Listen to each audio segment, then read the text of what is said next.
దేశవ్యాప్తంగా బీజేపీ ప్రభంజనం కొనసాగుతుందని భువనగిరి బీజేపీ ఎంపీ అభ్యర్థి బూర నరసయ్యగౌడ్ అన్నారు. చుండూరు మండల కేంద్రంలో బీజేపీ పార్టీ ఎన్నికల కార్యాలయాన్ని బూర నరసయ్యగౌడ్ ప్రారంభించారు. సాగునీటి పోరు యాత్రలో భాగంగా నక్కలగండి, చెర్లగూడెం ప్రాజెక్టులను పరిశీలించినట్లు చెప్పారు. నష్టపరిహారం అందక భూ నిర్వాసితులు రోడ్డున పడ్డారని ఆవేదన వ్యక్తం చేశారు. నక్కలగండి ప్రాజెక్టు పనులు నత్తనడకన నడుస్తున్నాయని అన్నారు. ఈ ఎన్నికల్లో గెలిస్తే పెండింగ్లో ఉన్న సాగునీటి ప్రాజెక్టుల పనులు పూర్తికి కృషి చేస్తానని బూర నరసయ్యగౌడ్ హామీ ఇచ్చారు.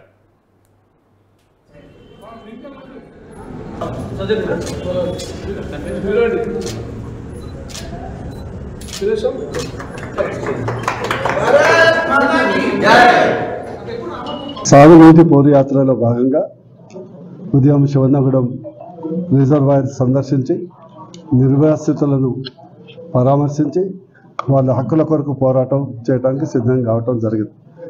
మేము సిద్ధంగా ఉన్నాం. అదేవిధంగా గత 23-30 సంవత్సరాలుగా నక్కలగండి నత్తలగండిగా మారింది,